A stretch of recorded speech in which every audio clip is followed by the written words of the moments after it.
Saya mengajak kita membuka dari Injil Yohanes pasal 4 ayat 21 sampai dengan ayatnya yang ke-24.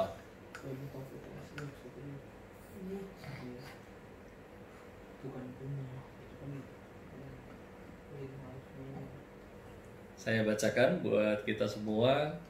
Kata Yesus kepadanya, "Percayalah kepadaku, hai perempuan, saatnya akan tiba bahwa kamu akan menyembah Bapa bukan di gunung ini dan bukan juga di Yerusalem.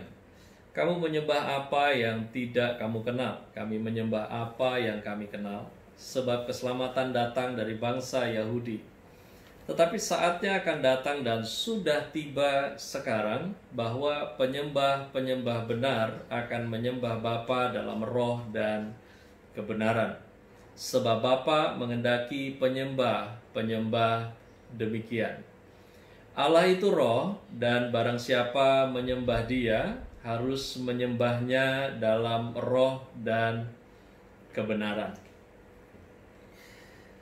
Sambil mengikutinya, mungkin boleh ada catatan, ya, dicatat ayatnya, ya, karena saya akan terus lanjutkan materi ini sampai selesai, baru kita bisa diskusi, ya. Dan kalau diskusinya berkepanjangan, bisa join di WhatsApp group Bible Talk with Pastor George Ferry. Ya. Injil Yohanes pasal 4 ayat 21 sampai dengan ayat yang ke-24 adalah tulisan yang kita baca, sangat klasik untuk kita yang paham dengan istilah pujian dan penyembahan. Walaupun yang aku paham belum tentu benar-benar paham. Ya, terbukti adalah di mana para worship leader terbiasa menggunakan istilah ini untuk membedakan beat pada lagu. Ya, yang mana kemudian dibilang lagu cepet itu puji-pujian, lagu yang lambat itu adalah penyembahan. Padahal ini urusannya beat sebetulnya, bukan ada lagu pujian, bukan ada lagu penyembahan. Nah, saya mulai dari siapakah orang Samaria. Ada latar belakang sejarah di mana ketika tahun 722 sebelum Masehi, di sana Asyur menaklukkan Israel, kemudian membawa 10 suku utara Israel ke dalam pembuangan. Nah, yang dibawa Asyur ini kemudian mengalami pernikahan campur, yang mana keturunan daripada pernikahan campur Israel dari 10 suku yang dibawa dari utara oleh Asyur ini, regenerasinya disebut sebagai orang Samaria. Ya. Jadi intinya sebetulnya satu bapak moyang ini sebetulnya. Ya. Yang kemudian di mana terjadi pemisahan secara sosial, yang mana Yahudi Tulen merasa bahwa mereka lebih pantas, mereka lebih layak. Nah, sementara yang keturunan campur ini yang disebut sebagai Somrim atau orang Samaria merasa bahwa kemurnian itu ada pada ibadah, bukan kepada sekedar garis keturunan. Ya. Nah, saya percaya ada faktor kesengajaan kenapa Yesus sengaja melintas lewat Samaria. Karena memang Yudea ke Galilea, Galilea ke Yudea itu dipisah oleh lahan Samaria. Ya. Yang mana sebetulnya bisa cross lebih cepat sampai dari Yudea ke Galilea, Galilea ke Yudea dengan melintasi Samaria, tetapi dari 722 sebelum Masehi sampai Yesus tampil, mereka kalau mau dari Yudea ke Galilea, Galilea ke Yudea, mereka akan melintasi Sungai Yordan, nyebrang dulu, lewat pinggiran, seberang, lalu kemudian mereka nyebrang lagi. Ya. Jadi kita bisa bayangin gimana ribetnya orang bertengkar hampir 170 tahunan. Ya. Ada yang udah kamu pernah pengalaman bertengkar sampai 170 tahun? Ya. Gara-gara pertengkaran itu mereka ribet banget gitu ya. Mau dari satu tempat ke tempat lain tuh jadi ribet. Ya. Sama, kita juga sekarang lagi kondisi PSBB ini kan jadi ribet juga, Anda mau masuk setiap wilayah. Nah, lalu kemudian Yesus masuk dengan faktor kesengajaannya membahas tentang kiblat daripada penyembahan. Ya. Yang mana perbedaan yang sangat signifikan dipercaya oleh orang Samaria bahwa pusat ibadah Israel itu seharusnya bukan di Yerusalem, melainkan Gunung Gerizim. Ya. Nah, mereka berpendapat, orang Samaria berpendapat bahwa Gunung Gerizim adalah situs pengorbanan Israel pertama dan harusnya tetap di situ. Ya. Yang mana orang Samaria meyakini nama yang sebelumnya adalah Betel, yang kemudian sebelumnya lagi Gunung Moria, dan Gunung Gerizim adalah tempat yang sama. Ya. Nah, situasi itu kemudian Yesus melintas. Dan menariknya lagi adalah Yesus tidak ketemu kepada pemuka agama di sana, tetapi justru ketemu dengan seorang perempuan yang lebih efektif untuk dijadikan sebagai pembawa berita tentang kiblat ini. Nah, dalam percakapan itu, menarik adalah di dalam Injil Yohanes 4 ayat 21 sampai dengan ayat yang ke-24. Ya. Di sana Yesus berkata, kamu akan nyembah Bapa, yang mana saat itu akan tiba, di mana menyembah Bapa bukan di gunung ini dan bukan di Yerusalem. Samaria bukan lagi di Gunung Gerizim, Yahudi bukan lagi di Yerusalem. Yang luar biasa tidak hanya sekedar berita ini, tetapi yang luar biasa adalah yang menyampaikan berita adalah sang kiblat. Ya. Kalau saya mau sederhanakan, Yesus mau bilang begini. Kiblatnya udah bukan lagi Gunung Gerizim, kiblatnya udah bukan lagi di Yerusalem, tapi kiblatnya adalah Yesus Kristus Tuhan. Ya. Saya percaya kita sepakat malam hari ini dan selamanya bahwa kiblat penyembahan kita adalah Yesus Kristus. Ya. Bisa aminkan itu? Ya. Ya. Kiblat kita Yesus Kristus Tuhan. Nah, lalu kemudian Yesus lanjutkan percakapan itu. Yesus berkata bahwa saatnya akan datang. Kemudian Yesus pertegas, sudah tiba sekarang. Ya. Di mana penyembah-penyembah benar akan menyembah Bapa dalam roh dan kebenaran. Saya mau mengajak kita untuk fokus pada apa yang Tuhan mau kita fokus. Ya. Menariknya di sini adalah fokusnya bukan sekedar menyembah Bapa di dalam roh dan kebenaran. Karena di situ Yesus melanjutkan lagi kalimatnya, sebab Bapa menghendaki penyembah-penyembah demikian. Perhatikan baik ayatnya. Di Injil Yohanes 4 ayat 21 sampai 24. Yesus tidak berkata Bapa menghendaki penyembahan yang demikian. Tetapi Bapa menghendaki penyembah-penyembah demikian. Konsentrasinya bukan pada penyembahan, tetapi kepada si penyembah. Produk penyembahannya ada dua. Yang pertama di dalam roh, yang kedua di dalam kebenaran. Nah, kita mulai dulu sekarang. Yang pertama adalah tentang bagaimana membangun hidup benar. Karena kalau produknya adalah menyembah dalam roh dan menyembah dalam kebenaran, maka sebab fokus Bapa adalah kepada penyembah, maka yang harus dibangun bukan penyembahannya. Yang harus dibangun utama adalah hidup si penyembah. Supaya apa yang penyembah lakukan itu menjadi penyembahan kepada Bapa. Dan ada dua. Yang pertama adalah membangun hidup benar. Saya akan mulai baca kembali ayat-ayatnya. Dari Roma 6 ayatnya yang ke-18. Demikian tertulis. Kamu telah dimerdekakan dari dosa dan menjadi hamba kebenaran. Saya lanjutkan lagi di 1 Petrus 2 ayatnya yang ke-16. Hiduplah sebagai orang merdeka dan bukan seperti mereka yang menyalahgunakan kemerdekaan itu untuk menyelubungi kejahatan-kejahatan mereka, tetapi hiduplah sebagai hamba Allah. Kembali saya melanjutkan di 2 Korintus 3 ayatnya yang ke-17.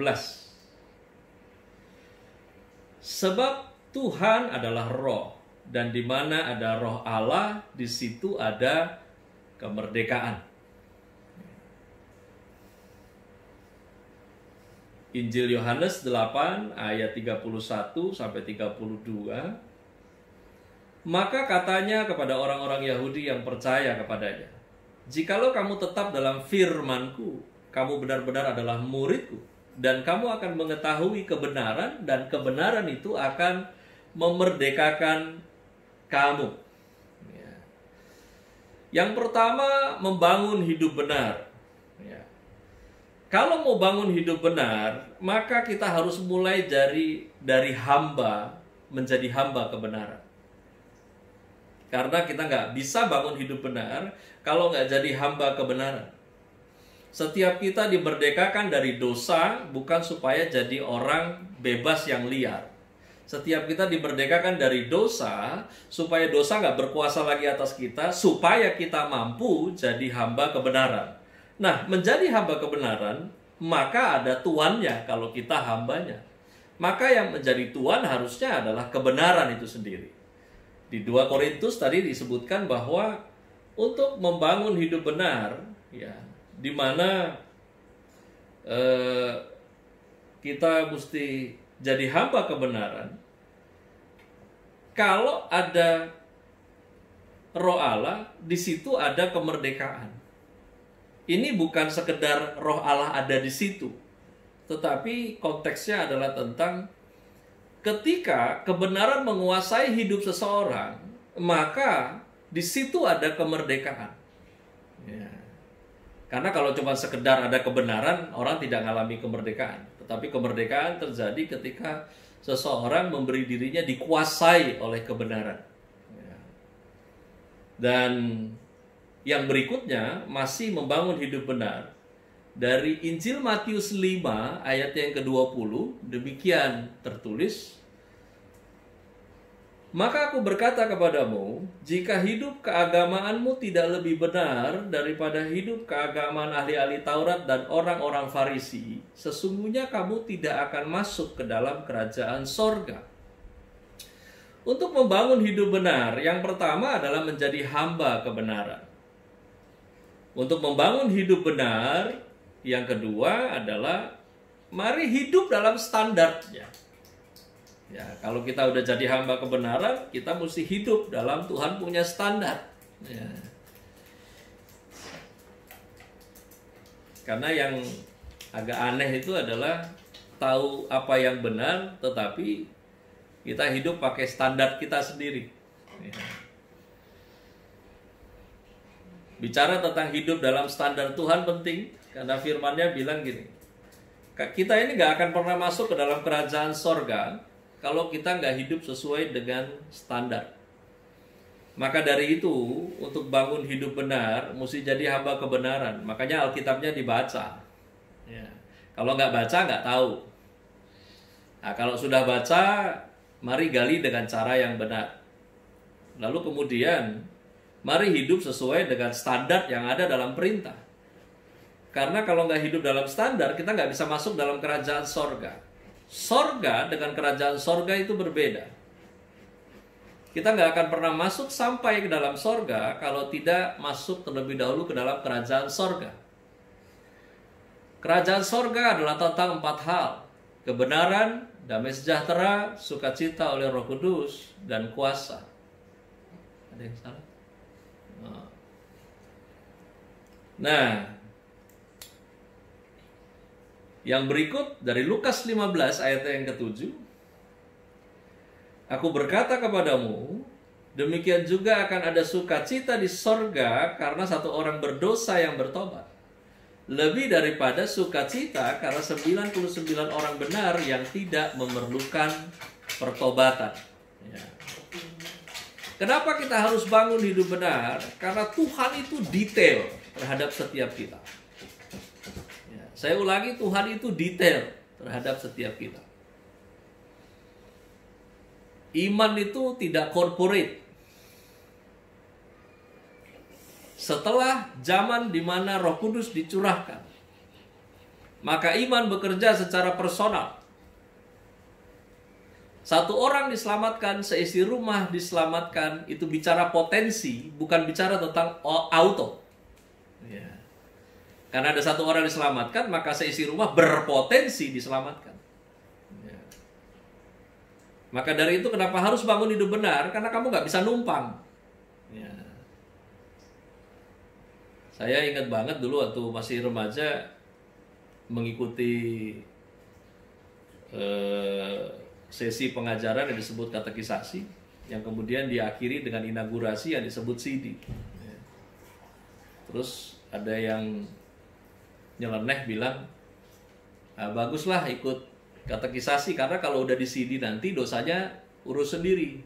Karena kalau sebelum di CD dosanya ditanggung orang tua. Ya. Setelah saya paham, saya bingung itu ayatnya dari mana tuh. Ya. Karena kalau ada ayatnya benar kayak begitu, ya mendingan gak usah ikut katekisasi ya, biar ditanggung orang tua aja terus gitu. Ya. Nah, yang berikut, ya, Ibrani 10 ayat 38, tetapi orangku yang benar akan hidup oleh iman. Dan apabila ia mengundurkan diri, maka aku tidak berkenan kepadanya. Kenapa kita harus bangun hidup benar? Yang pertama, untuk bangun hidup benar, harus menjadi hamba kebenaran. Dari sana kita mulai. Kemudian, mari hidup dalam standar Tuhan. Lalu, Tuhan itu detail terhadap setiap kita. Mengerti akan hal itu. Dan akhirnya, kenapa harus bangun hidup benar? Karena perkenanan Tuhan itu berhenti saat kita berhenti hidup benar. Saya percaya kalian di sini, yang di sana juga saksikan bersama dengan saya, paham tentang istilah favor. Ya. Apalagi yang notabene di aliran-aliran karismatik biasa tentang bicara favor, perkenanan Tuhan. Biasa dengar istilah itu. Ya.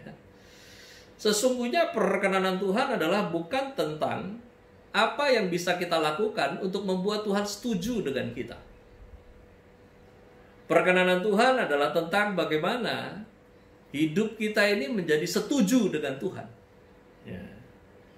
Nah, ketika kita setuju dengan Tuhan, maka Anda dan saya dilayakkan untuk hidup kita ini dipakai bagi tujuannya. Ya. Karena orang yang aku percaya Tuhan di zaman ini ada dua model. Yang pertama adalah dia percaya Tuhan supaya Tuhan ngikutin dia. Yang kedua, percaya Tuhan dengan jalan dia mengikuti Tuhan. Nah, kamu yang di mana ya? Nah, yang kedua, kalau tadi membangun hidup benar. Nah, kalau ini yang kedua adalah tentang membangun manusia batiniah.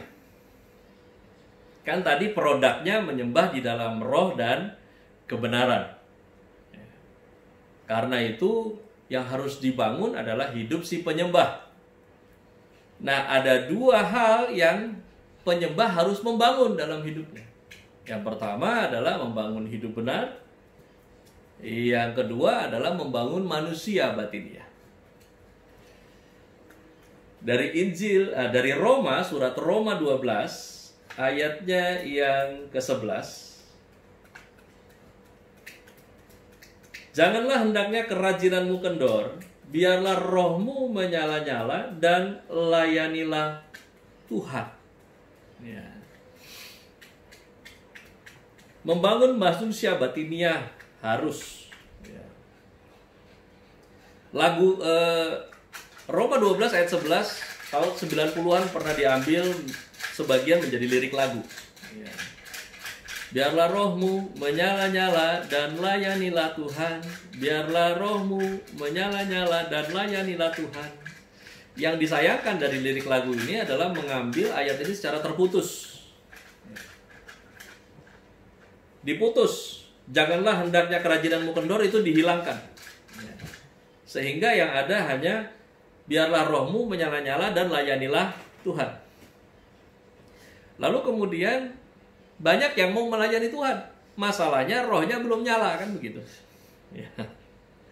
Lah kapan nyalanya? Ya. Janganlah hendaknya kerajinanmu kendor. Bicara tentang ketekunan.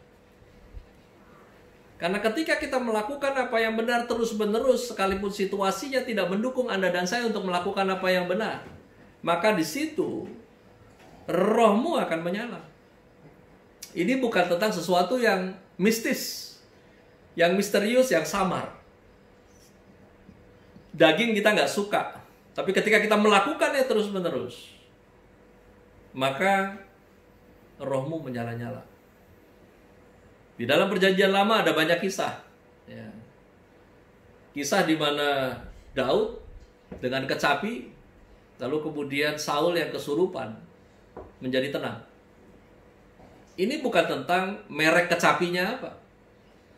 Ini bukan tentang lagu yang dimainkan apa. Tapi ini tentang siapa yang main.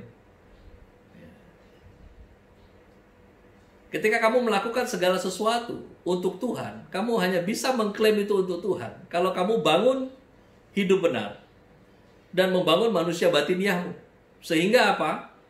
Latihan itu baik. Kalau buat yang perform, ya, ada pimpin puji-pujian. Karena bangun hidup benar, karena kamu bangun manusia batiniah, kamu ajak orang nyanyi, kamu nyanyi, orang mau bunuh diri, batal. Nah, yang seru kan kamu nyanyi, orang mau bunuh diri. Nah, yang mana nih? Ya. Baik, sampai di situ dulu. Ya, kita bisa lanjut lagi. Ya, Tuhan Yesus memberkati.